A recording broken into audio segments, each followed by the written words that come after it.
60 years later, the assassination of President John F. Kennedy still sparks debate and controversy.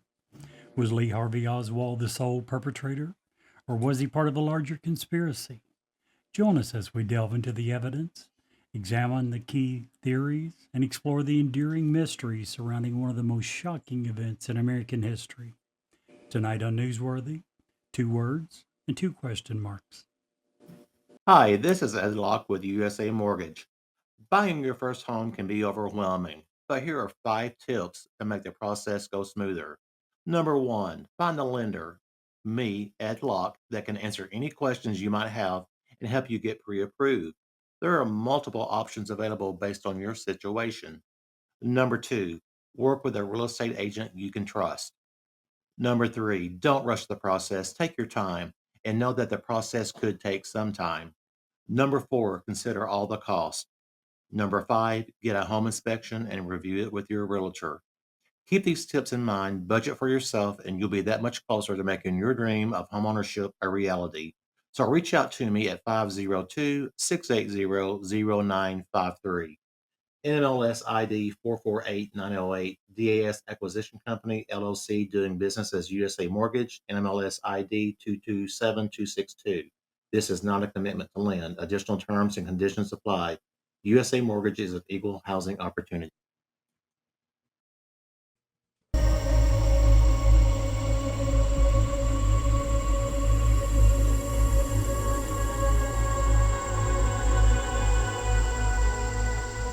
It's alive! Have you checked the children? Get out!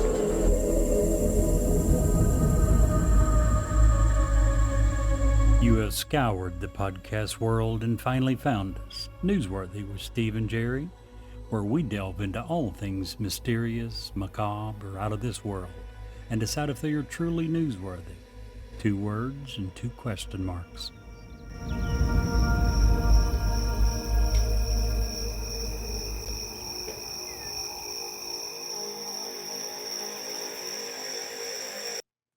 Hello, gentlemen. Welcome in.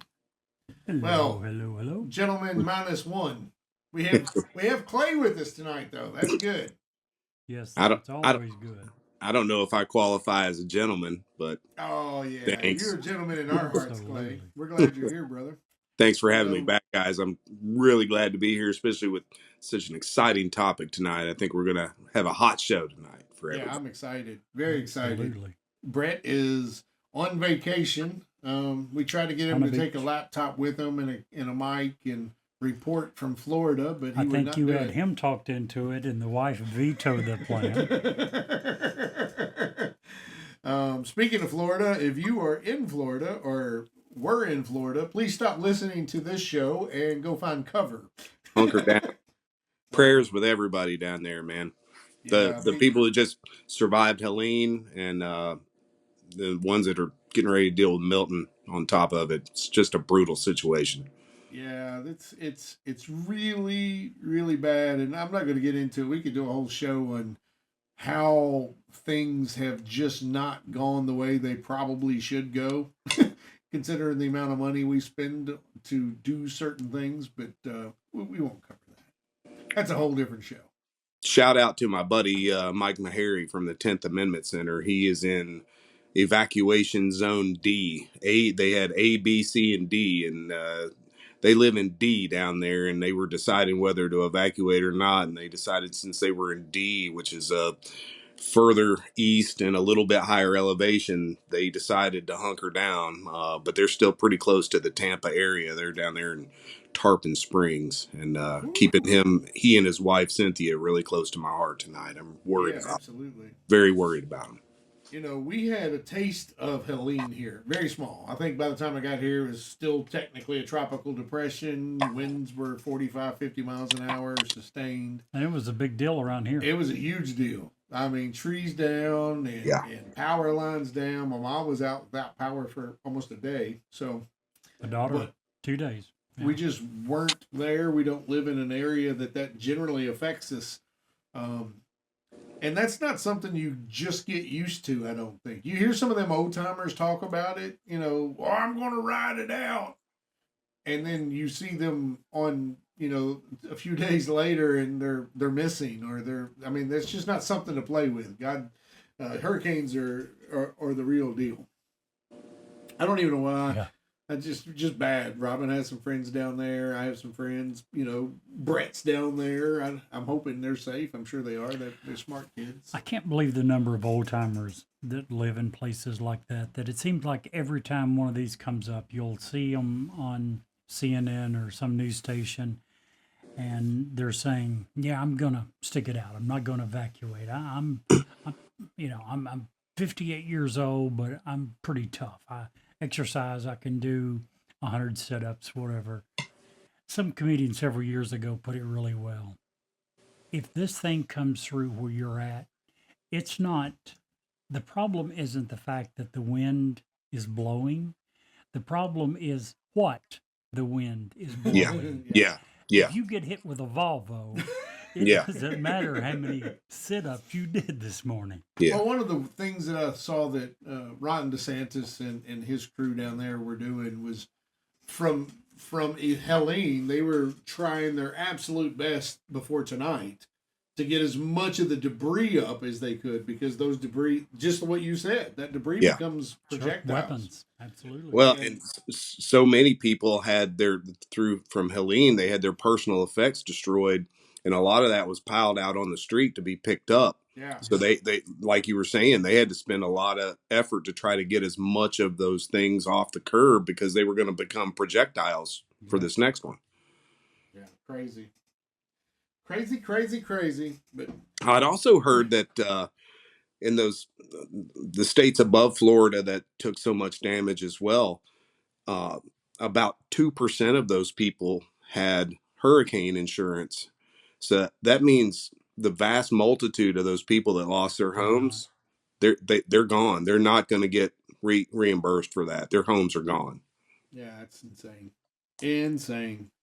Yeah, it is. Well, the one good thing about, if there is a good thing about a hurricane, I think Glenn Beck, and I don't know how you guys feel about Glenn Beck. I like Glenn. He said he went and he toured Asheville. He has a whole organization with a jet that has been feeding and putting water and detergent into these areas. And he was meeting with a bunch of the people, and he said the mentality of the folk there and the people that were there to help from all around the nation was very reminiscent of 9/12, of how people came together after the 9/11 attacks, how people were inviting folks into their home, inviting them to come over and have a hot meal if they had heat. He said it was, and that's very inspiring. I have a good close personal friend of mine that took a pickup truck and his side by side and went down, had the truck loaded to the gills with water and supplies and baby formula. Drove all the way down to Kentucky on his own dime to go down and help that out. So great opportunities. And not to change the subject, but we do have a brand new sponsor. I want to give them a little prompt before their ad comes on tonight. JT's Way is a nonprofit. I pray that you never, ever have to use JT's Way. It is not a nonprofit that gets a lot of glory or a lot of talk about it. So that's why we want to put them out here on our show, because what they do is help adults who have lost a child. And I pray that never happens to you. They help with funeral expenses. They help with the planning process. They help with grief counseling. They help with financial situations. They help with so many things that, as a parent who has lost a child, you don't know which way is up. You don't have any hope, and they provide some of that hope.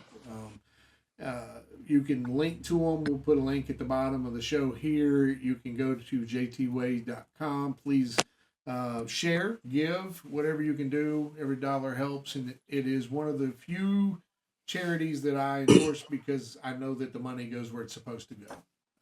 So I remember you telling this story initially to me JT was their son who they lost, Yes, which is in a how they tragic. got started. He was 17, lost him in a tragic auto accident, and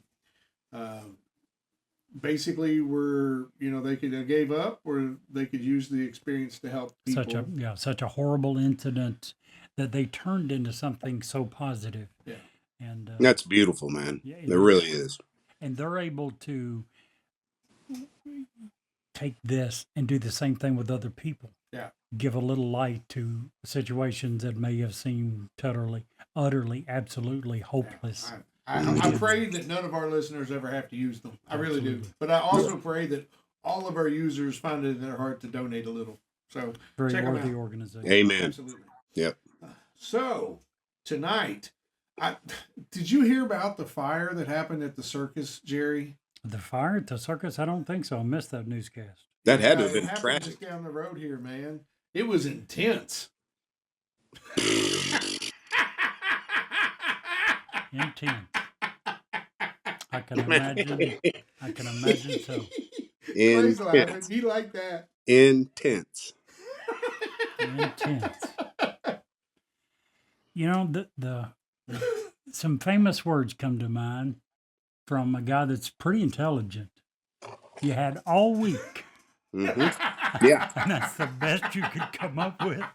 That was wonderful, man. I don't know what you're talking about. Clay's laughing. All week and a plethora of resources to Exactly. draw from. And that's what he came up with. It was good. It was good. I shouldn't talk too much smack because I can't say mine's much better. What do you call a witch that lives in the desert? No. What? A sand witch. Sandwich. Sand. That was a tasty joke, Jerry. Wasn't it though? Tasty, Good. baby. Yeah, something Good you can comeback. really sink your teeth into. Oh, I like it. Oh man, meaty. There we go. Keep it going. Wow. So all right. So there's this pirate, and he walks into a bar, and he's got a paper towel on his head. The bartender looks at him and says, "What's with the paper towel, buddy?" The pirate says, "Arr, I've got a bounty on me head."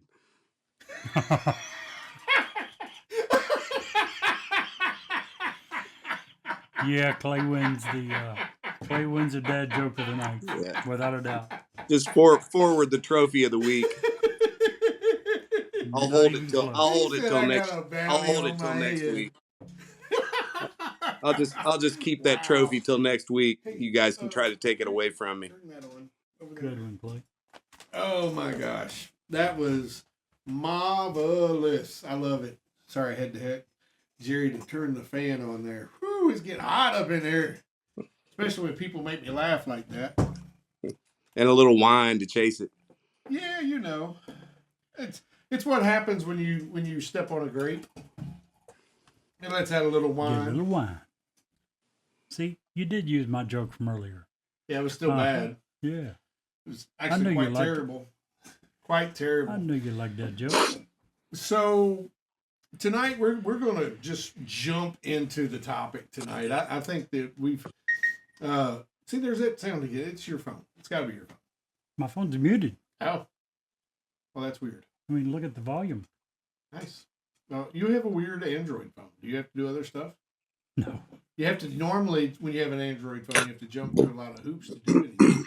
It's not like a smart. They have a Apple. name for those. Those are called Apple phones. No. Apple phones. The are weird Android, they rename those as Apple phones. Oh gosh, whatever. Anywho, so tonight's topic is John Fitzgerald Kennedy, our president, at 60. How many years ago? 61. 61. years ago was Yeah. gunned down. It was our last president that has been assassinated, and as with most things that we do here at Newsworthy, this thing has. I read an article that showed that over 2,000 books have been written on this topic. Yep. That there are hundreds of thousands of conspiracies. So obviously, tonight we're not going to get through all of them, but I think we've picked out a few good ones that we want to touch on. If we need to do a second show on this, be happy to do so. But I learned so much about Hmm. this in doing research for this show that I had no clue. I learned about things and people that I didn't even know existed back Yep. in the day. Well, if you were like me, you'd probably never done research. We'd seen a couple of shows Watched a and some, movie. yeah, we'd seen Yep. clips, seen a movie. Well, the movie I never Some watched. social media crap. Heard a few Yeah, interviews. but to actually dig into it, it's First time pretty. I'd ever done that. Yeah, Hmm. pretty much, and I can understand what it is. Jerry, give us the lead up there. Okay. Tell us what's up. Well, President John F. Kennedy was, first of all, the youngest person ever elected president of the United States. He was also one of the more popular presidents. He was also the very first Catholic president. Hmm. Do you remember who our second Catholic president was? Steve? Joe Biden. That'd be Mr. Joe Biden himself. Yeah.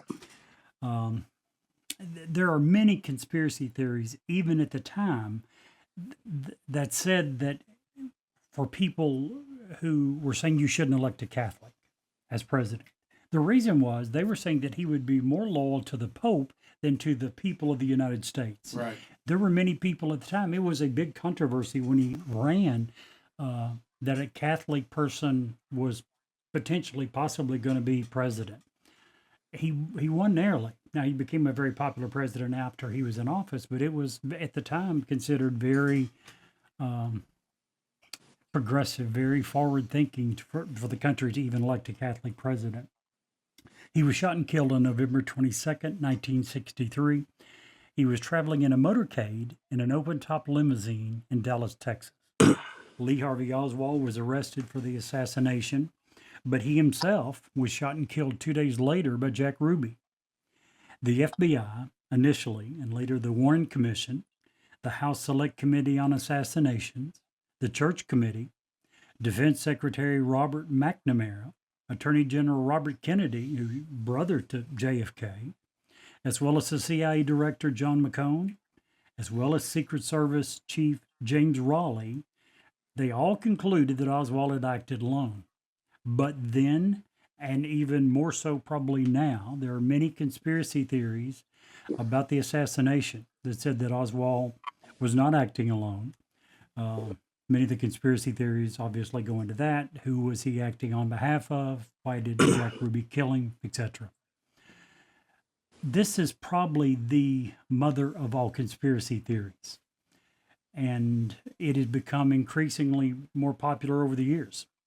Gallup organization has conducted 10 polls from 1963 through 2023, all related to the JFK assassination. Every single one of those found that over half of all Americans believe that Oswald did not act alone. In the most recent poll in 2023, 65%, basically 2/3 of all Americans, said that Oswald did not act alone. It's not just Gallup.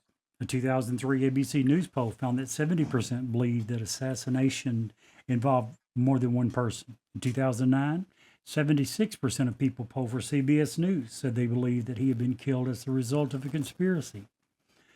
JFK's brothers, Ted and Robert, they both agreed that Chief Justice of the Supreme Court, Earl Warren, and his Warren Commission had gotten it right. But that doesn't stop the conspiracy theories. As I said, there are probably as many or more today than there were back then. And probably as more information comes out, because there have been so many documents that have been released. There's still a ton that haven't, but there's been a really large treasure trove of documents related to this case that have been released. And as more of that comes out, I would suspect that those numbers of people that believe there may have been more than one shooter, or that there may have been a conspiracy, will probably tend to continue to increase. I will. No, I won't do that. Yeah, I should Why? do that. I'm going to go ahead and say that I also believe I've seen several videos of an attempted assassination here very recently, and I've started digging into them, and some of them are pretty compelling too. That was kind of more than just one dude on a roof. You talking about Trump? Yeah, Really? yeah. There's some videos out there that are, if proven factual, it's not factual. The videos are the videos, but did that video come from that day? Those type things that are going to say that kind of was a big deal too. We'll get Who's to behind that. the videos? Huh? Credible people? Well, the videos are just the videos. They come from who's it coming from? Who's putting this information out? the videos that they're talking about in particular are coming from news stations that were just, and they're just replays of the video when he was shot. They zoom in on some of the people in the background of that moment, and Then what are you saying if it turns out that they are credible? I mean, if it's news station video, why would it not be credible? well, because of timelines and context. I don't want to put anything out there that I haven't explored the context of it. Did a guy? They- And I don't want to take away from this, but does a guy rub his neck at just the right time, or is that a sign? That's the type of things that they're talking. I mean, that's why I was asking who the author was. Who put these videos out that you're. If I looked at the videos that you're referring to, who has authorship of it?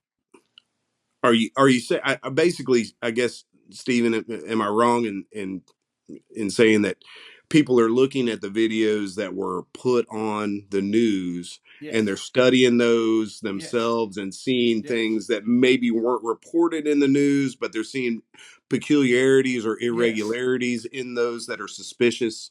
Correct. Yes. It Okay. also sounds like they're taking bits and pieces of clips from different videos. Which is what I and- said to begin to open it up. And my question is, who's doing that? I don't know. You didn't look at the author of the video that you're watching? I'm just saying I haven't. I absolutely just said that I hadn't dug into the context of the Okay. video. I'm just asking who. I put the say video. that, and I say that only People because like you me and know- Stephen. People like me and Yeah. Stephen are watching them I just and wanted to making bring it out. inferences. The more that you watch something, and a lot of it is I see something because I want to see something.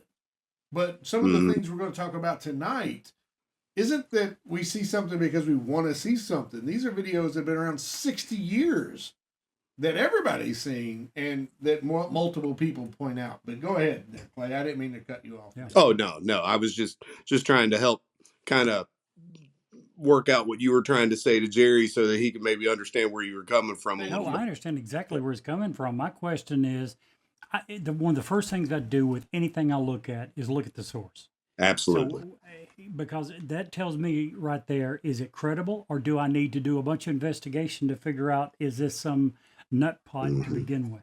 hmm That's not something I go back and look at later. That's the first thing I do is who put this evidence out? Who spliced these videos together?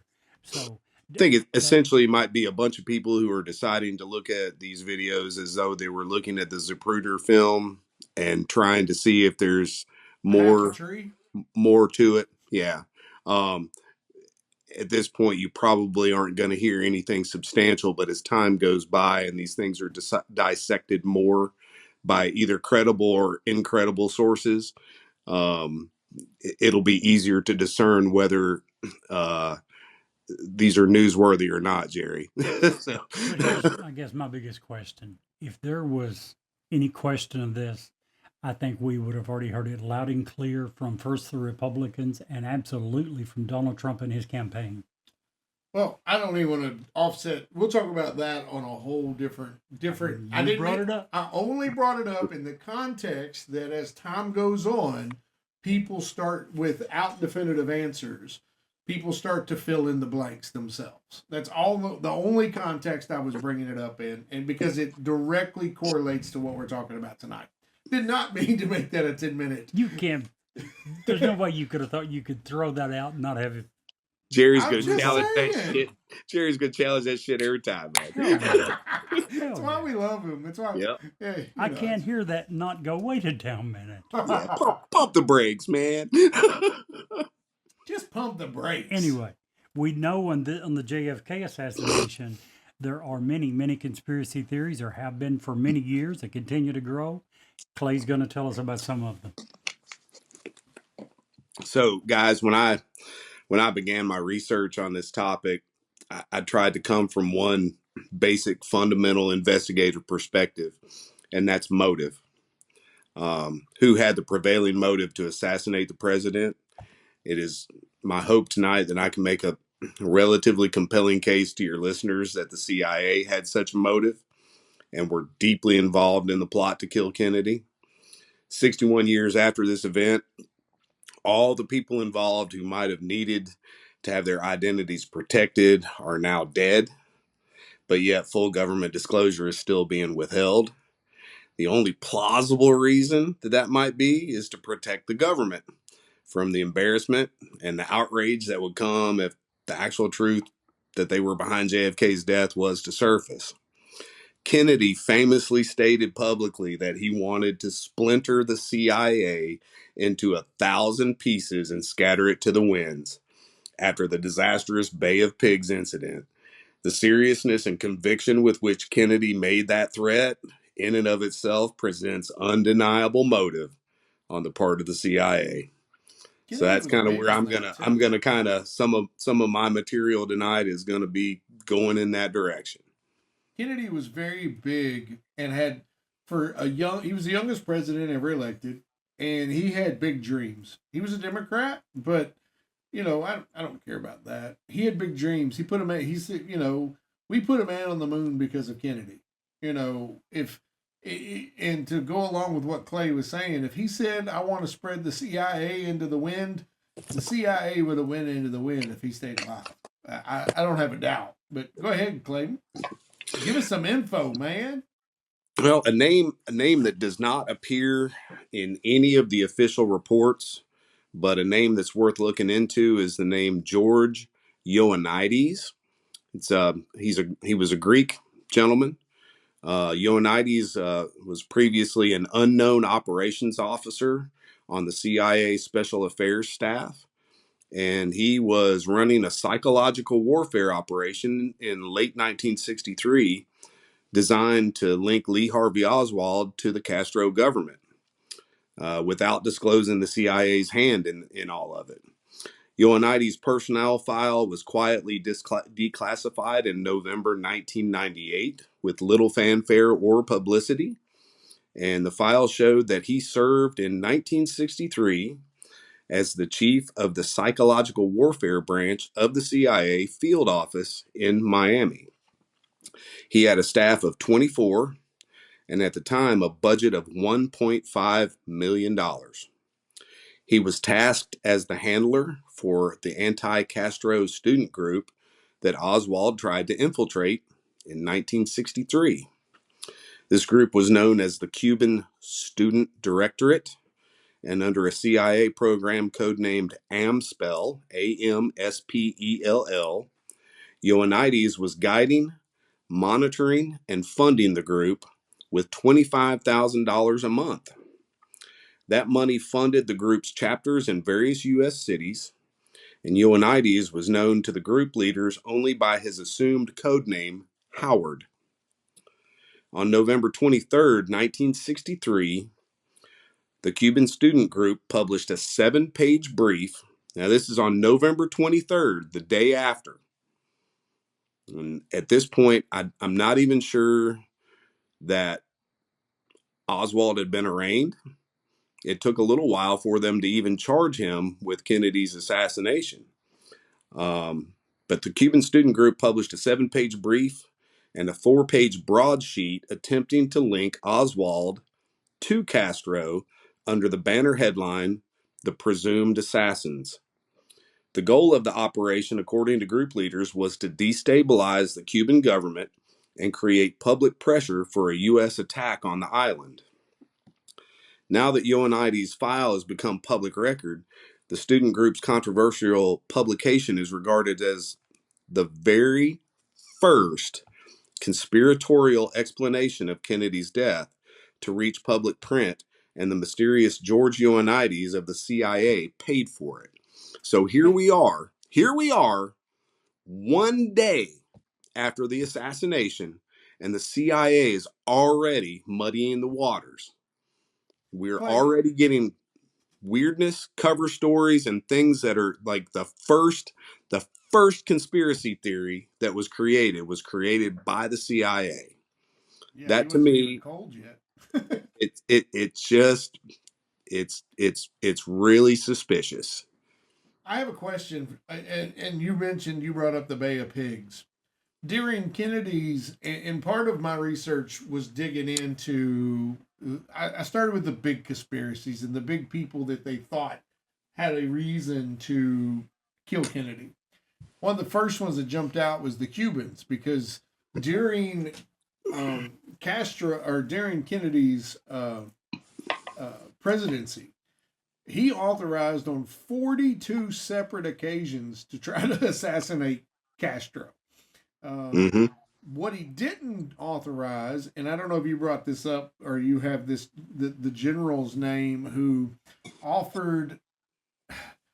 This is such a weird time in our history. The CIA was running amok. They had no oversight, none whatsoever. Huge budget, pretty much do whatever you want. We'd already, at this point in Kennedy's presidency, they had already removed the president of Guatemala. They had already removed a president of, was it the Congo, I believe? And by remove, I mean had him executed. Permanently removed. Permanently removed. Mm-hmm. The CIA had their hands in all kinds of stuff. But one of the things that the old school, the Eisenhower leftovers, the deep state, if you will, wanted so very much was to remove the Soviet or the communist threat in this hemisphere, meaning get rid of Cuba. It was a serious undertaking. They were serious about it. They wanted an all-out invasion of Cuba to remove the communists, and they were planning attacks, fake attacks. They had hired Cuban immigrants to stage, and I'm using air quotes here for the people who are listening to this, to be arrested, air quotes, for doing things to government bases. They had planned false flag attacks in Miami, Boston, Charleston, and in several other cities throughout the United States that they were going to attribute to the Cubans, so that we would be able and have the support of the people to go into Cuba with an army and destroy Castro. It's one of the reasons why Kennedy was so furious with the CIA, because he discovered that these were all false operations that were intended to draw us into an unnecessary war. I also have to say, some of the research that I found, Kennedy was not supporting any assassination attempt on Castro whatsoever. The CIA was pushing him to. The Kennedy archives actually have personal conversations that they have the written record of these personal conversations that Kennedy had with friends and colleagues, where he was confiding in them that he did not support the assassination attempt and was vehemently against it, mainly because still to this day, it is against the law in America for us to assassinate another world leader. Even though our CIA attempts to do that crap all the time, it is on the books. It's not something that America typically does.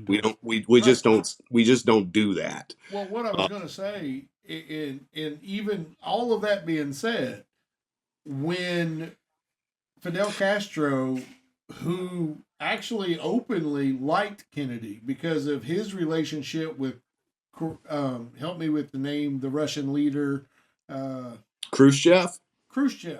Those two guys were actually very friendly and were making great strides to ending the Cold War well before Reagan ever got to it.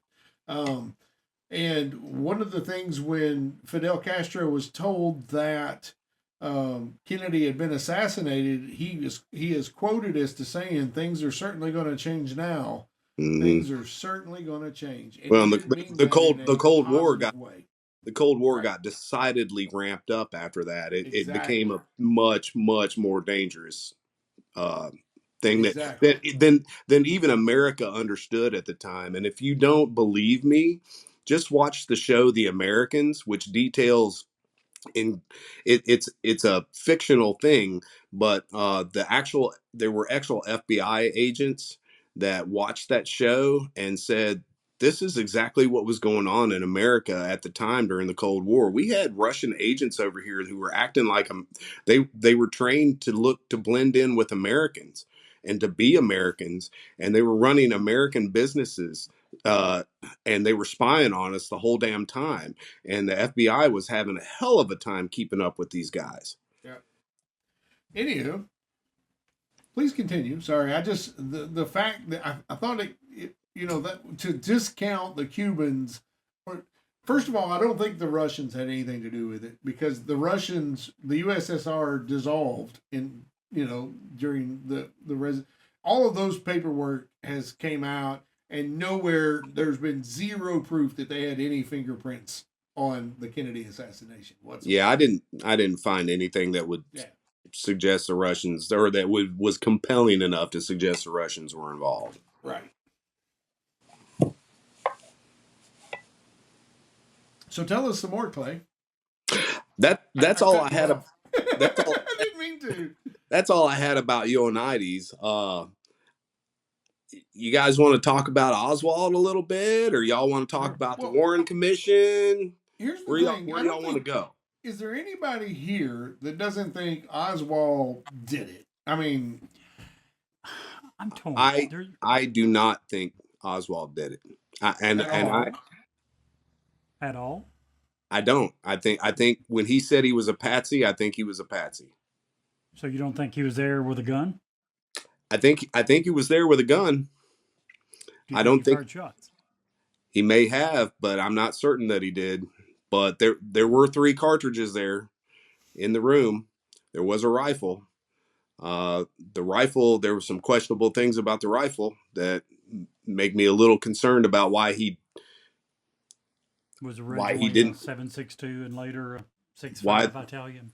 Why he didn't take the shot? I mean, the weight of the evidence makes it extremely unlikely that Oswald could have used the 6th floor carbine to assassinate JFK. It was an old, flimsy, secondhand rifle that he had got. Accurate rifle.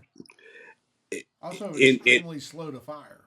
In good condition, it's in good condition. It's an extremely accurate rifle. The one he had seemingly was not top notch. Not true.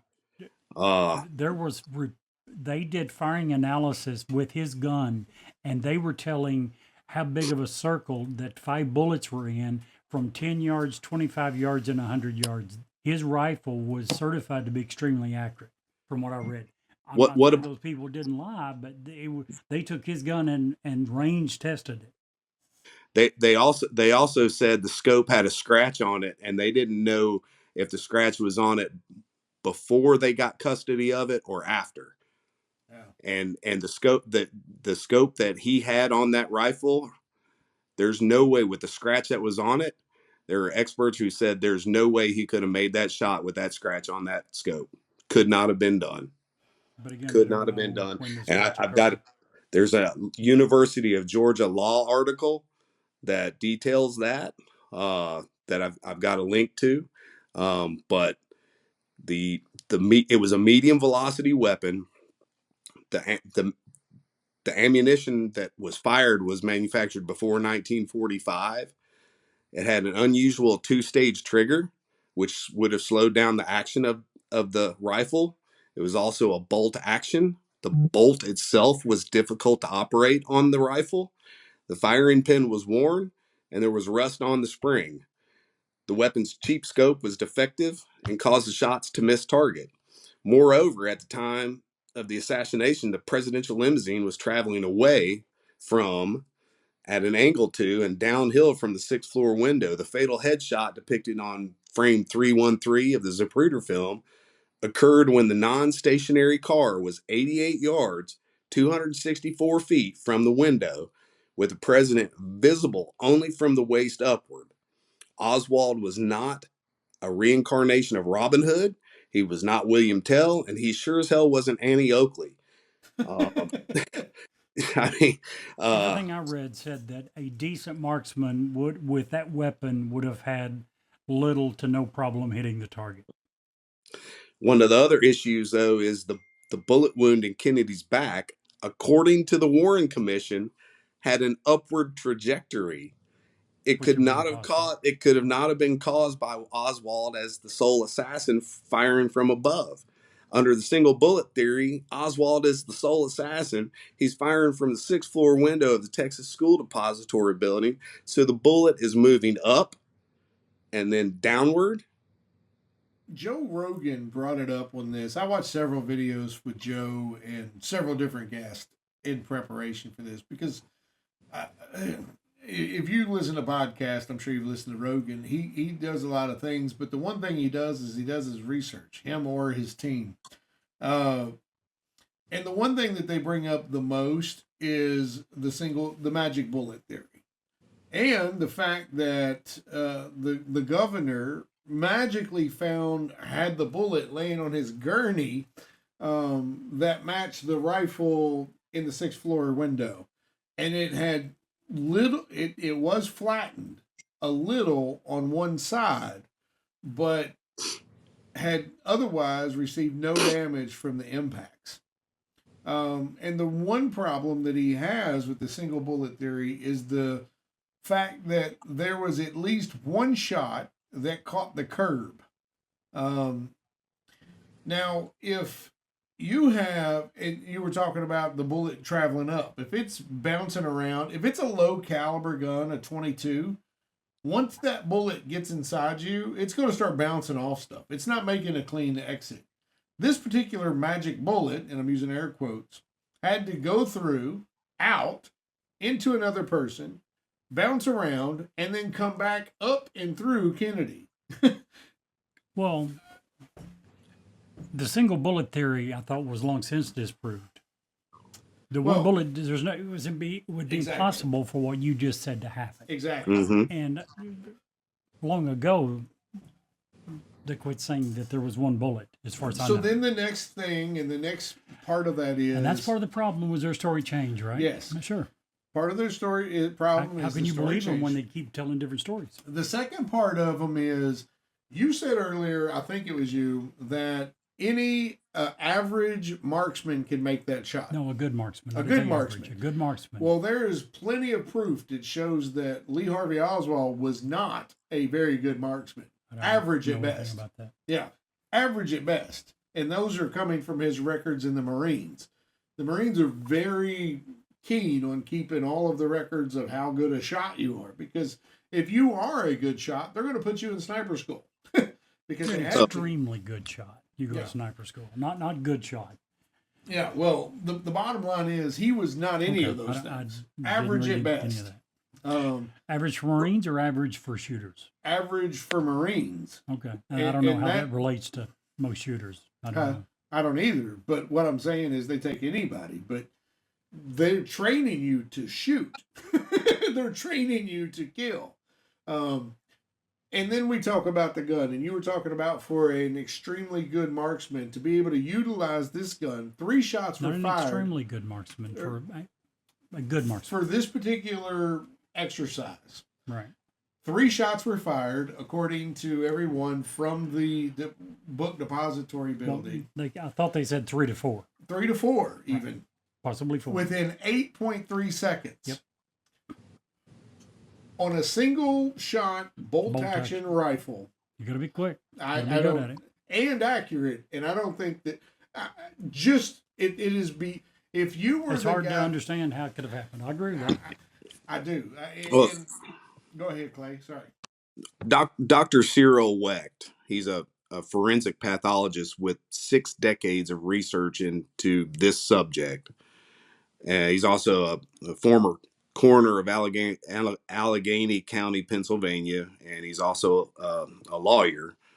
He's both a trained lawyer and a doctor. Save some for the rest of us, Doc. He's conducted.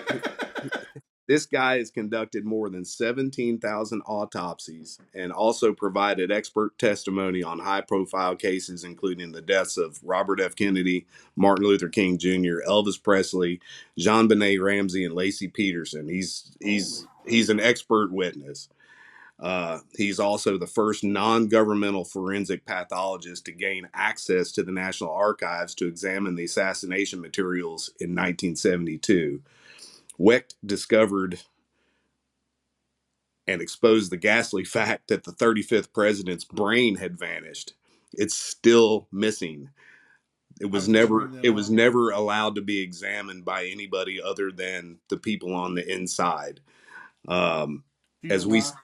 he said as we sit and talk today, the president's brain remains missing, unaccounted for. He also is of the mindset that Oswald could not have made this shot by himself. He's not discounting that he didn't take shots. He's just saying he could not have made these shots by himself. One mainly because of the downward trajectory of or the downward trajectory and then the upward trajectory that conflict with one another. But doesn't that, sorry to interrupt, but doesn't that go back to the one bullet theory, which the Warren Commission said that there was two bullets that struck Kennedy, not one. So Right. there wasn't one that went through and turned around and come back. There were two bullets. The Warren Commission itself said that. Is that true? I would suspect that's probably the case. I think I that have would a probably. question, and this is a morbid question, and I Kind of a don't mean for morbid it to be. subject. It is a morbid subject, but Kennedy didn't have his. Gosh, I'm gonna try to say this in a way that is not disgusting because we do have children on this. When a bullet enters you, Right. and then it leaves, that is the part that gets messed up. Is the leaving for the most part. Usually makes a bigger hole. Flatlands. Yeah. Yeah. Yes. Makes a bigger Now, hole the coming exit out than wound going is in. always Bigger. bigger Mhm. than the entry. front. Sure. And in the videos, and in researching this, you get to see some pictures if you don't turn your filters off. Yeah. It wasn't the front of Kennedy that was exposed, if you will. It was the back of his head. How does that happen When shot from the back. when you're shot from the back? I just don't see that it happens. Mhm. And there were some discrepancies between and this whole thing got messed up right from the minute he got to the hospital. As far as different agencies claiming, like when he got to the hospital, he was already dead. Okay, they already knew he was dead. Mhm. So one of the hospitals said, "Hey, the wound in the neck is an exit wound or an entrance wound." And then there was an argument between the local coroner, the state of Texas coroner, the CIA, and the FBI, and I guess the Secret Service, not the FBI, were all arguing about who has jurisdiction in this. Now they have it clear in stone because of this. That it is a federal issue. The body or the president is in federal custody under no circumstances, But regardless of who what has happens. who has jurisdiction? The federal government, anytime it involves Which the president. branch? Oh, that would be the Secret Service first, always. That is their sole, not their That- sole, but Then that would be Treasury then, because Yeah. Treasury oversees Secret Yeah. Service. So that's the way it's fixed now. But even back then, it was messed up. And then as soon as they got him to, was it Walter Reed they took him to, the body? And anyway, when he got to the federal, they said that the wound in the neck wasn't a bullet wound, that it was a trach wound. No doctor there ever said, at Parkland said, "Hey, we put a trach in the president because he was dead when he got here." That No, I makes think he great got shot in sense. the neck. Huh? I think the one that went Yeah. through his neck's the one that went into Connolly. Exactly. The head Yeah. wound that killed him didn't go into Connolly. I think. Right. I I think that's disagree with accurate. Yeah. you. So real quick, we got gosh, this subject is so big, Clay. Oh, I Shame know. on you for bringing Well, it up. listen. Before we move away from Oswald, there's one thing that I thought was very interesting, and I'm Oh, going to please. put this. I'm going to start off with a disclaimer that this test, the paraffin tests that were run, can be questioned as to how accurate they are. They're not the most valid gunpowder test. There are certainly today a lot more technologies and sciences that are far more accurate. But the police did run what's called a paraffin test on Oswald's hand and his cheek, where he would have had the rifle up against his shoulder. And they discovered with the paraffin test, now again, a questionable test that the validity can be questioned. But the paraffin test turned up black powder on his hand, which would be consistent with the fact that he did shoot the police officer before he went into the movie theater with his handgun. But the paraffin test did not turn up any black powder on Oswald's face. None. Okay, I want to throw another wrench into that. There was an actual further talking about whether Oswald acted alone or was he a patsy for the CIA. The person that worked at the movie theater said, and his testimony was largely panned, said that, hey, I saw Oswald in the theater during the shooting. I saw, and one of the people that sold popcorn, one of the movie attendants, said at 1:15 I was selling Oswald popcorn. Was So- it That that even at the shooting? That's what some people allege. but that conflicts with a metric crap ton of Yeah. people who saw him Yep. in the commissary, the lunchroom, Exactly. and in the building prior to the shooting. Well, what I'm leading up to with that is the exact same thing happened in Mexico. And Jerry and I, we talked a little bit about this prior. The FBI had been watching Oswald. They had seen him in Mexico. They had pictures. No. Let me They finish. didn't have. They didn't, go ahead. They had taken pictures and had recorded voice samples There's of who they wiretap. thought was Oswald in Yeah. Mexico. There's Someone wiretap. using Oswald's name. It was Yeah. someone. It turned out to be someone using his name. Even J. Edgar Hoover said that wasn't him and got rid of the voice because. So what I'm getting at is there's a lot of people that think that the CIA was using a body double to give more credence to this. I don't think the muddy the FBI was water. involved because J. Edgar Hoover, who certainly was known to do a lot of crappy stuff and would be one of my first suspects, but starting the day after, he was saying, wait a minute, there's some crazy crap going on here, Mhm. including this. He had a conversation with President Johnson, and Johnson said, have you established any more about Oswald's visit to the Soviet embassy in Mexico last September? J. Edgar Hoover replied, no, there's one angle that's very confusing for this reason. We have here the tape and the photograph of the man at the Soviet embassy using Oswald's name. The picture and the tape do not correspond to this man's voice nor to his appearance. In other words, it appears that there was a second person at the Soviet embassy, end quote. So J. Edgar Hoover himself was saying the day after, something's funny's going on here. Now, if you were part of the cover-up, that'd be the last thing in the world you'd be doing. Right. So I don't think the FBI was involved. For once. Once, especially with Hoover, All right, because he so was involved in a lot of crap. So let me throw a name at you guys, and I want to. This ties into what Clay was saying. Let me talk to you about the name Alan Dulles. Do y'all know who that is? Absolutely. Dulles, Dulles. Dulles. So Alan Dulles was the CIA director when President Kennedy was elected. Deputy director.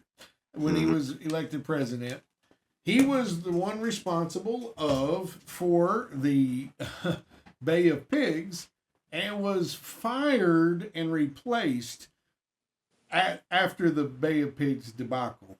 Yep.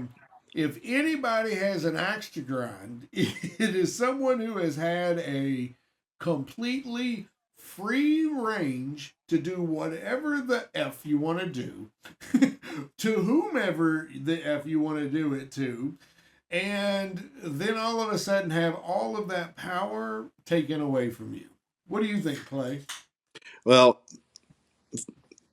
First of all, I'm glad that you mentioned that Dulles was fired for He his absolutely was fired. for In his fact, debauchery. not only was he fired, Clay, let me just interrupt you real quick because this is important.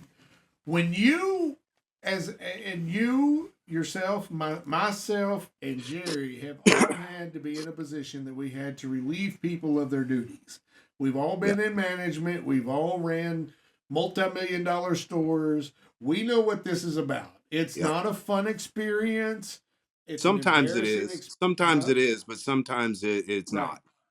Most of the time, it's an awkward situation. The Mm-hmm. person just wants to get out of the room, and you want them out of the room because Mm-hmm. it's so awkward, and you hate this.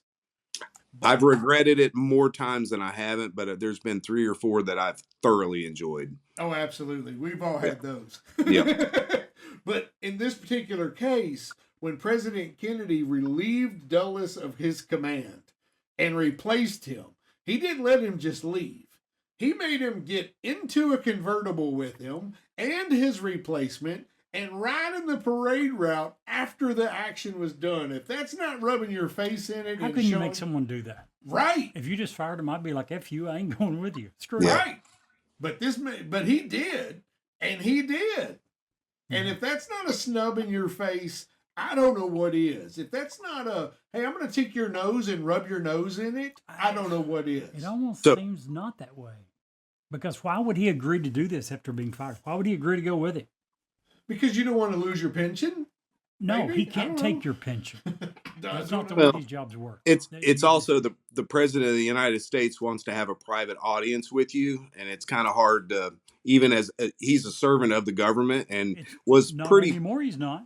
well. got fired. I just don't think that He that's had a something long that- career of that, and was maybe hoping that he could possibly, just like this Maybe. Secret Service director that the lady who was in charge when Trump just got shot, she was hoping against hope that she could still maintain some kind of job in government even if she lost that position.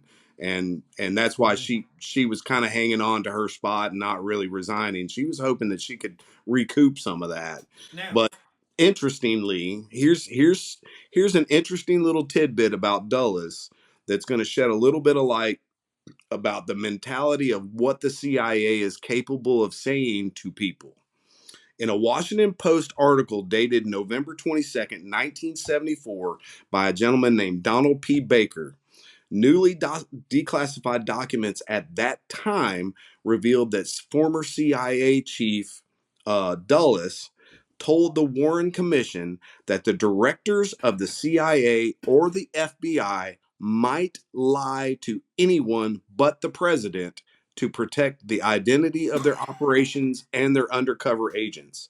The article goes on to say that the commission member, Senator Richard P. Russell, said to Dulles, and I quote, "If Oswald never had assassinated the president, or at the very least been charged with assassinating the president, and had been in the employ of the FBI or the CIA, and somebody had gone to either agency, they would have denied the agent."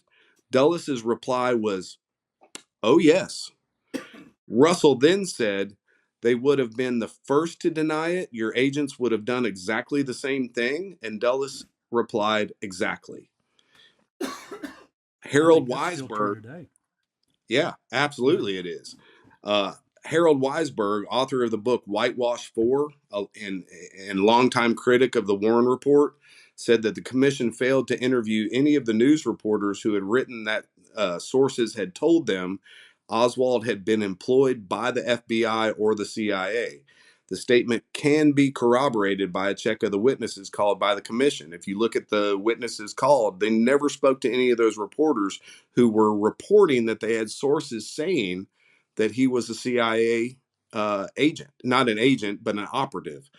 Weisberg also said in an interview, "I have no idea who killed JFK. That's a function of government. I just know it was not Oswald." so in speaking of that, I want to bring up a couple of quick things that lead me to believe that, Clay, you're 100% right. Thing number one, the Babushka Lady in the video, we still have no idea to this day who this lady was, who was videotaping, who, after the assassination, calmly turned and walked away Yeah. and disappeared forever. Yeah. I want to bring that up. I also want to bring up a little known thing that I had never heard of before, which was the Three Tramps. Did you all get into any of this research with the Three Tramps? I did, and once I saw how muddy these waters were, I backed the hell out. It's Good this choice. this whole thing here is so. The first thing I said was Jerry's going to chew this up and spit it out. I'm not even going to go there. Yeah, true fact. But Yeah. I got to bring it up because I think that it contributes to the story some. So the Three Tramps have been identified as three acting, at the time, CIA agents. They have pictures of the tramp who was standing there. And that's such a weird name. That's not what I think of, but it's basically three dudes that were kind of hanging out together. Each of those have been attributed to a specific CIA asset that was there at that particular moment. And first of all, let me say that this square where he was shot, in my mind, it's very big. According to everybody who's ever been there, it is very small. It is very compact. The one thing I never understood about Oswald, and if he did shoot, is why did he not shoot when they were driving toward him as opposed to driving away? I thought that would have been a cleaner shot. There are rumors that says that Oswald wasn't even shooting at Kennedy. He was actually shooting at Conley and missed. Take that for what you want. But the one thing that makes me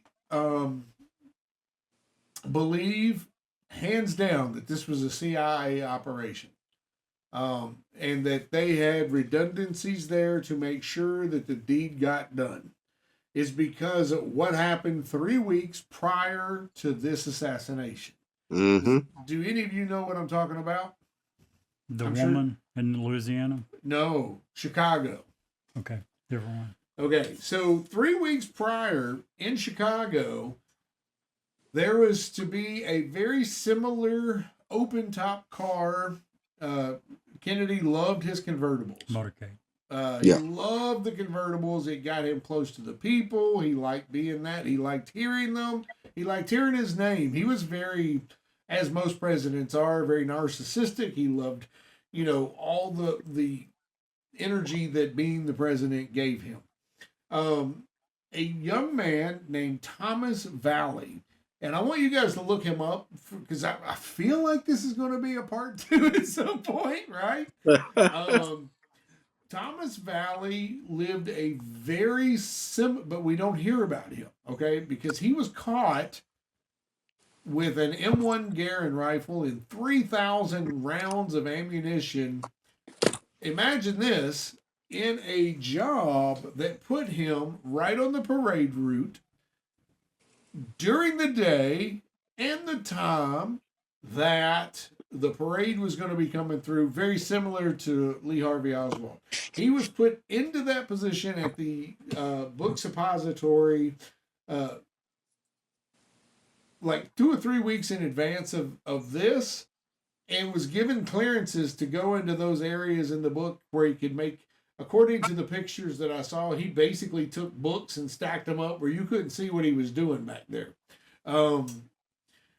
The same thing applies to Mr. Thomas Valley. Loner individual, wasn't married, had a big wantingness to be more than he was. And folks, I get that. To be able to aspire to be better than you are is what makes people great, or unfortunately can make you go and do dumb things. This guy particularly was caught, and the thing that makes it so weird is that the CIA has a thing in a file system called a 201 file system. Did any of you run across this in your in your research? No. I went deep in a rabbit hole once I figured out that this is the guy I wanted to research. So what a file 201 is a CIA asset or a CIA non-asset that they're going to utilize and have this file on for if you do something stupid. Hence, assassinate the President of the United States. It allows them, it is a file that they build about their own people and their own assets that they can use as Blackmail material? blackmail material, Mm-hmm. or that guy did it and we've been watching it for a while, but we missed him. We couldn't get him before he got the deal done. It is right in line with the false flags and with the patsy that Lee Harvey Oswald said he was. They will utilize the file 201 files to make people that they don't need anymore disappear. Mm-hmm. That was when I started digging into the 201 files, and especially Thomas Valley. This is the kind of thing, let me just read a little bit about, and I'm actually taking this from the ABC website. This is ABC 7, and I think this is in Chicago, Illinois. Just real quick.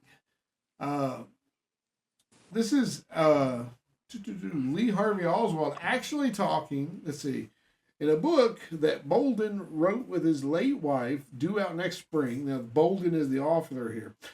He will cite another contributing factor in the JFK murder, on-duty drunkenness by the Secret Service. Now, back then, that was what they did. They protected the president, and they got drunk a lot. There was They still get caught doing the same crap. Oh, yeah. Yeah. In fact, the very first African-American CIA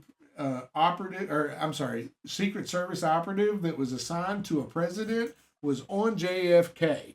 Got fired because he wouldn't partake in the drinking and the carousing, and actually got put in prison later because they didn't want it, because he started coming They were out. afraid he would tell They them. was afraid he would tell, so they trumped up some charges and made him go away permanently. Mm-hmm. So that was the kind of security that they had at the time. Kind of sounds like history's repeating itself. But what I want to get into, he says, I told the chief of the Secret Service this, and that if anything happens, an emergency situation develops with President Kennedy, that their reflexes are going to be in a condition that they won't be in a condition to respond. And Dallas, Texas proved I was right. The president's life was in grave danger because of the inefficiency of the security around him. Too many weaknesses. When the bullet struck the head of the president, it struck me too because I saw it coming. Wow. That's pretty dang condemning of the Secret Service of the time. In fact, the convertible that he was riding on is supposed to have metal stairs where the back bumper should be, so that agents can ride on that car and be prepared to protect the president. In fact, in the Zapruder film that you see, there's an agent that jumps up on the back of the car and is going toward the president. Isn't even part of the president's detail. He's on Jackie Onassis. He's on the president's wife, Jackie's detail, and he's jumping up to protect her. As she's scooping up the president's brains. Yes. Yeah. And there is nobody in a condition or a state that responds to the president. Even if when the first shot hit his neck, there was still a chance he could have survived if they got him to the hospital. But when the second shot hit and there was nobody there to protect him, there's no hope there. You can't scoop up your brains and put them back in. You know what I mean? I absolutely believe that with all of the evidence, and they say circumstantial evidence doesn't lead to a conviction. What it does do is lead, if you pile enough on it, it leads to an acquittal because there's reasonable doubt.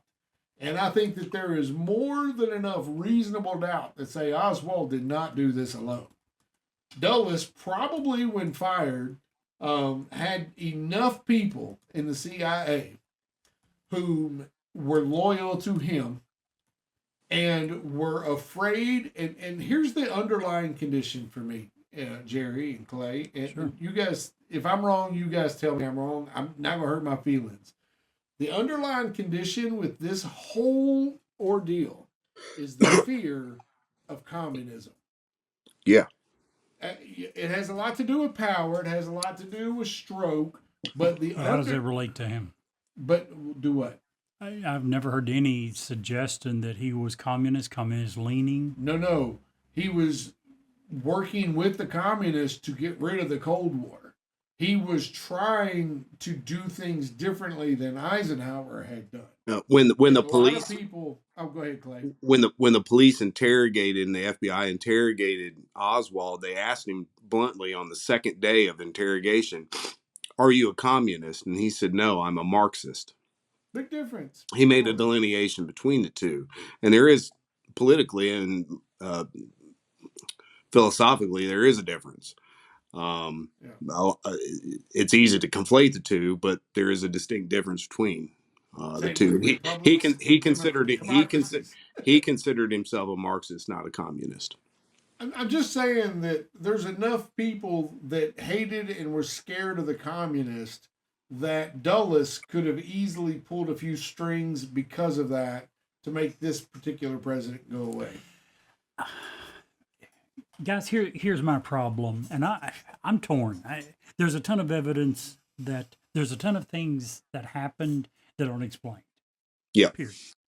But just like UFOs.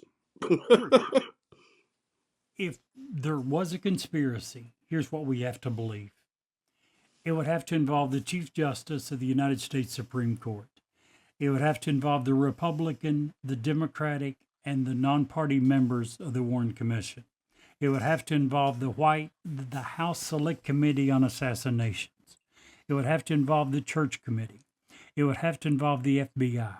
It would have to involve the CIA, which you all think it absolutely does. Okay. It would also have to involve brothers Attorney General Robert Kennedy, brother Ted Kennedy, United States Senator. It would have to involve the United States Secret Service.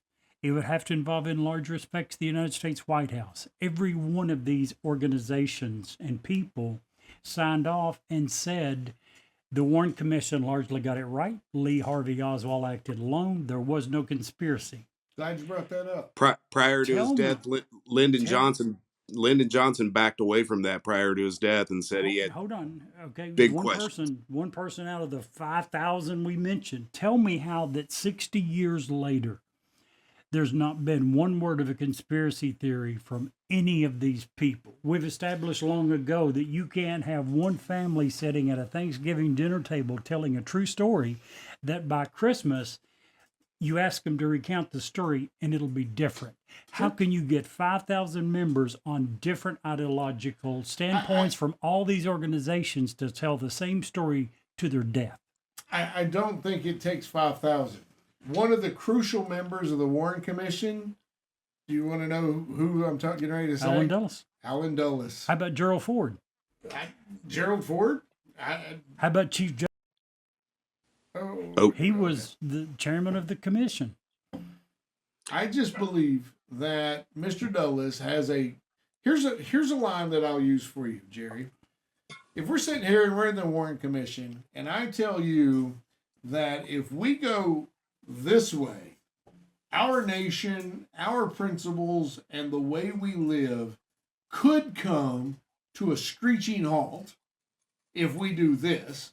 Or which Lyndon Johnson was saying himself. He was saying, guys, we need to reassure the American public. Or if we do this and we reassure the American public and we all come out as a united front, it makes this go away a lot faster. Again, you're talking about a shitload of people. Trump was getting ready to do the last dump of these documents, and he was going to come clean with everything that we've been wanting to see. And Pompeo pulled him to the side and said, "Mr. President, if you do this, it's going to change everything forever, and we may not ever get it back." And Trump even told Judge Napolitano, "If you saw and heard what I saw and heard regarding JFK, you wouldn't have released it either." I just can't believe that you get this number of people telling the same story to their deathbed Let me 60 years later. let me So ask you a No here's question. one here. breathes a word Let me against. ask you a question. What's 60 that? years later, I understand where you're coming from, and I don't disagree. It's the same reason, as counterintuitive as it is, that I believe 1,000,000% we actually went to the moon. Okay, it would take a colossal, a Herculean effort to shut all these people up and fake it. Okay, if we faked going to the moon, you would No, have. we saw evidence. We saw what they wanted us to see. There's evidence out there that says we didn't. No, there's not. Yeah. There's not. There's conspiracy theories. Conspiracy theories are not evidence. Huge difference. Well, I'm just telling we you. can talk about Let, that later. let me go down this one real quick because I know we're getting ready. We're getting close to the end here, or maybe a little over. Oh, we're Uh, way over, but that's but okay. It's worth it. during the opening, Jerry mentioned uh, CIA Director McCone, and here's an interesting story. I'm just going to go through it real quick regarding RFK Jr. And RFK Jr. has told the story several times, Oh, several different platforms. He said that on November 22nd, 1963, his mom picked him up early from school. She took him out of school and brought him home. And on the way home, she told him what had happened to JFK. When they got to the house, that they lived in a big mansion in McLean, Virginia. I've been to McLean, Virginia. Jerry, you used to live in Virginia, right? It's a Sure. pretty Close to that affluent. area. It's a very affluent area. Absolutely. So they lived in Hickory Hill.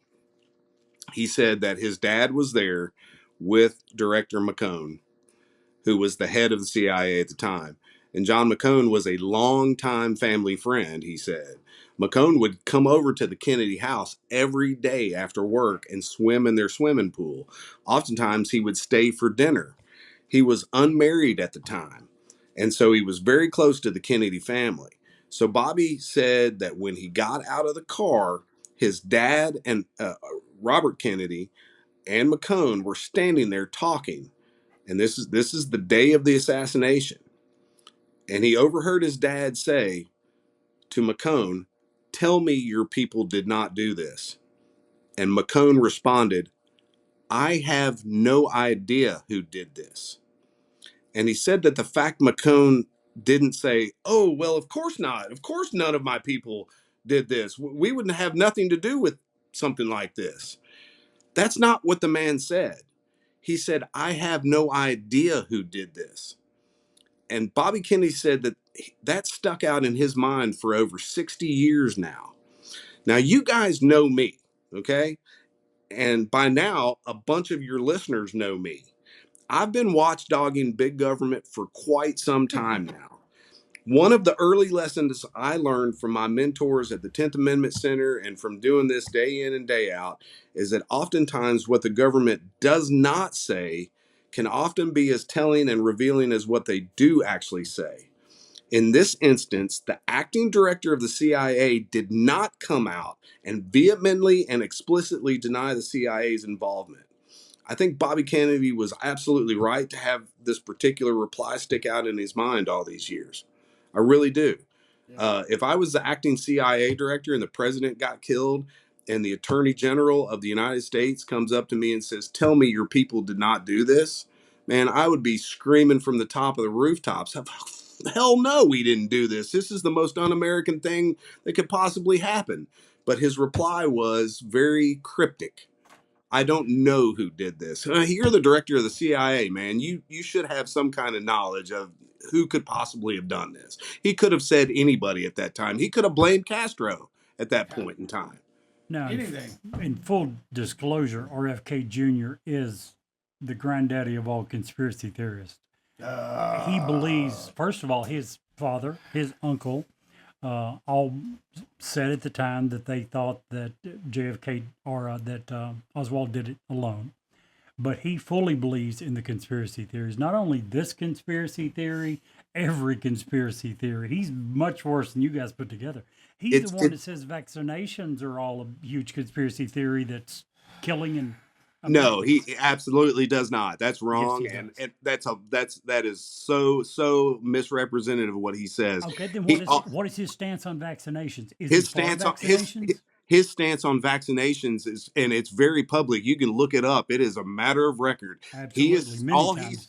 all he is stating is that there have never been long-term tests on what they do, and that's all he's ever asked for, is that there That is should be not true. long-term Sorry, tests. Clay, that is not true. He is Oh, very it's anti-vax, and he absolutely says true. that we are. He he's on Clay's record. extremely anti-vax. He's not. He is he is extremely for having full disclosure of what they do, and currently we don't have a system set up for that. And if you go, it's on record. He's on record saying that time and time and time again, time again. Look it up.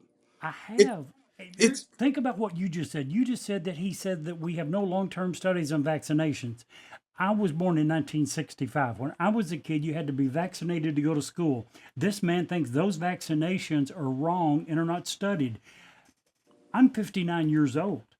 They were required to go to school when I was a kid. He's still saying that those are unproven and unfact checked.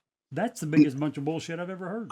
I'm not certain that that's the case. I think he's saying right now that the schedule that we have is about 4 times the schedule of inoculations that you, me, or Steven have ever had to do, Yeah, and the time frame with which the children have to get them is you're cramming a lot more shots into a smaller window, and that we don't know what's happening with that, and we probably need, as a country, to do some research and require big pharma to actually tell us what possible long-term effects could be. He's on the record on that. That is not accurate at all. Let me just interrupt. That's a And whole and different show. and do you know why his voice is like it is? Why? Vax injured from a Oh, flu wow. shot. Vax what? He was vax injured from a flu shot. Wow. I always wondered why his voice sounded the way it does. It didn't Anyway. always used to be that way. Let me just interject for real Sure. quick so we can finish this up. Vaccinations, we can cover the conspiracies around them anytime. That's cool. I'm game for that. However, earlier in the show, you mentioned that one of you guys mentioned that John F. Kennedy's brain had disappeared. Clay. Yeah. Clay, do you know why that was and who did it? They pretty much know who did that and why. That What's was his the story? brother, Robert F. Kennedy, or Mm. Robert Kennedy. Robert Kennedy. Stole the brain. Do you know Really? why? Because President Kennedy, at the time of his death, was on enough medications that he thought that if it came out, that it would have been proven that he was actually and believably unfit to be president, because he was on pain medicines. He was on muscle relaxers. Yeah. He was on Interesting. depression medicine. He was on like 15 Taking different his kinds. brain doesn't stop that. It eliminates the ability for someone to go in and do the research and find that No, it information doesn't. out. But Any what blood about his test will do blood? that. It would have been in his bloodstream. Any That's blood just what the record that shows. doesn't make sense, Steve. It doesn't. I Yeah. mean, since way before that, we knew that any blood test would determine that. You don't do a brain Sure. scan. You don't do brain scan to determine if someone is high on drugs or alcohol. Right. You don't do that. Yeah. I'm just saying. I'm thinking, Yeah. it doesn't make Yeah. sense. That's I- what I read. That's the research that I came up with. I'm sorry. Huh. So, I don't John know F. where you Kennedy, read this stuff. Clay, do you believe this needs more or less research? Oh, Or is man. it newsworthy? I think it's going to be newsworthy for a lifetime until we get all the details, man. Until it all comes out, man. That's This not is going to be happening in our never going lifetime, away, Clay. man. 2 I thumbs agree up. with Clay. Totally, and I agree with you. It'll never all come out. I don't think. Yeah. No. And I think that, and here's ultimately why I believe. Sorry about that. Ultimately, why I believe that the CIA was involved, because it will never all come out. Maybe that's a pretty good argument for it. I mean, I still have a hard time figuring out how you get this number of people to sign off and say it wasn't a conspiracy. it's for the betterment of Oswald the country. acted alone. See, I don't believe you get this number of people to sign off on shit, even the truth, Yeah. much less a cover up. Yeah. I just don't know how you do it. There you go. It's Well, I valid. also agree that this needs more news attention, and I'm not opposed to adding a second episode probably sometime around January, to be honest. Yeah, What do you think, Clay? I'm gonna need some time to come down from this one. This one was gonna be.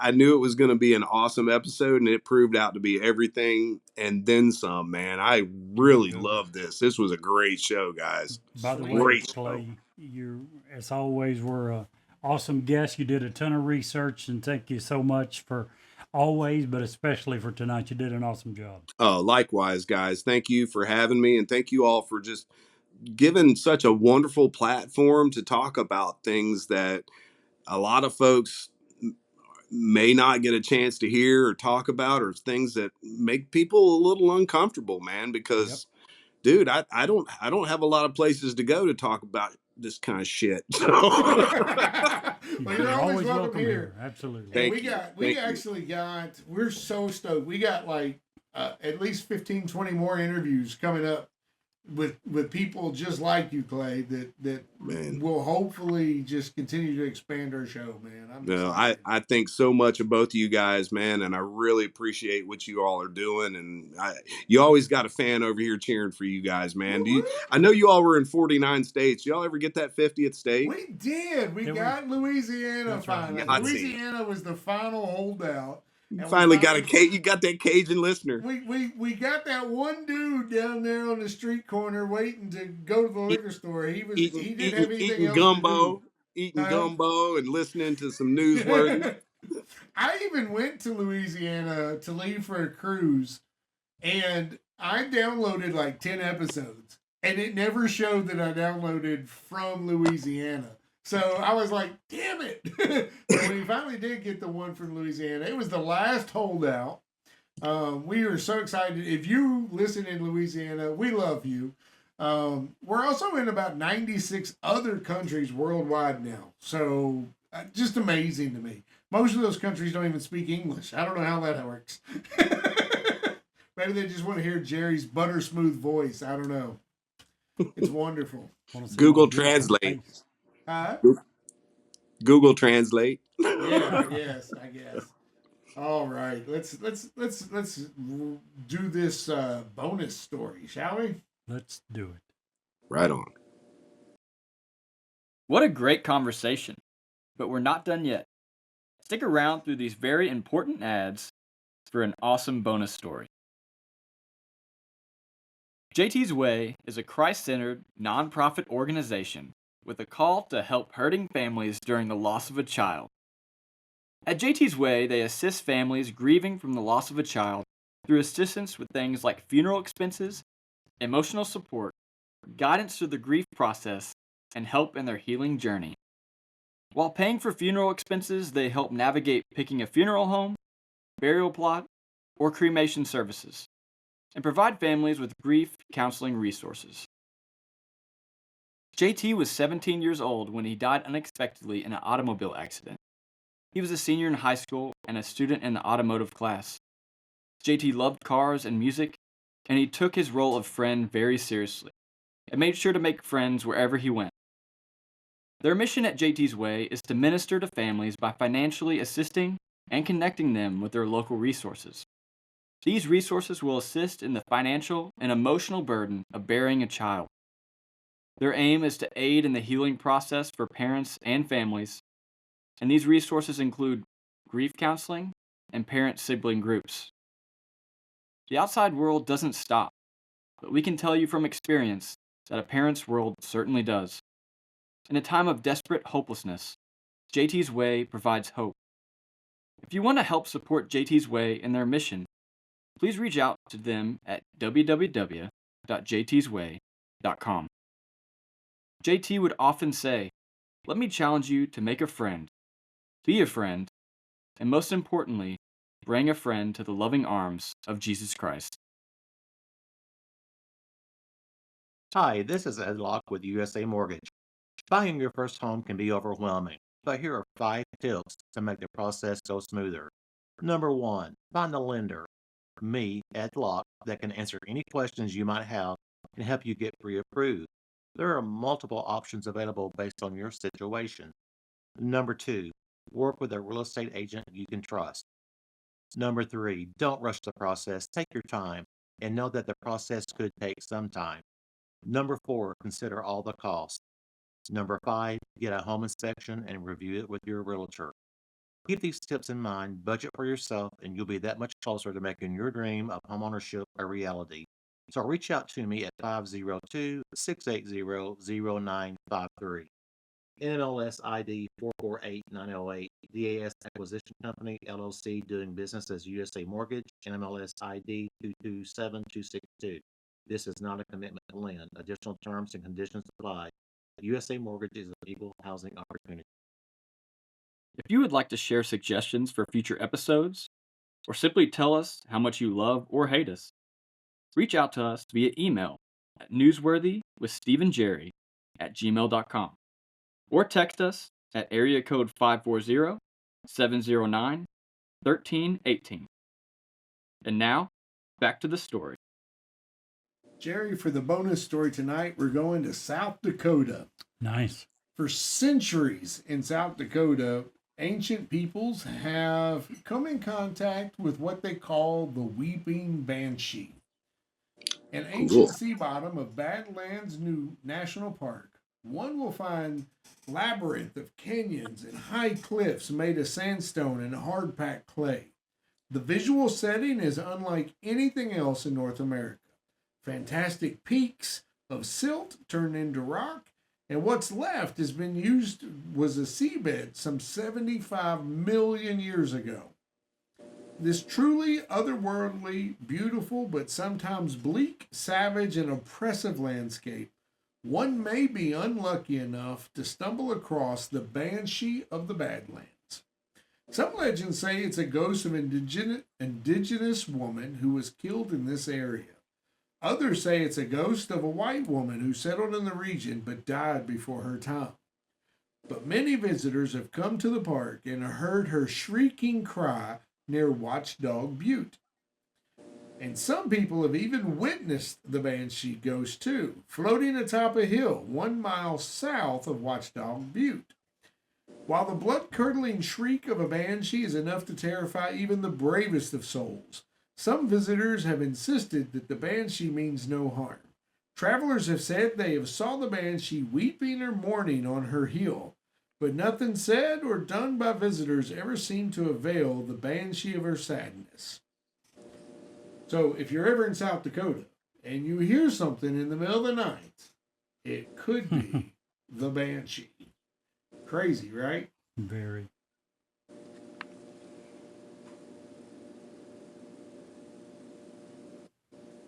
And Jerry, if you can't see the light, Be the light.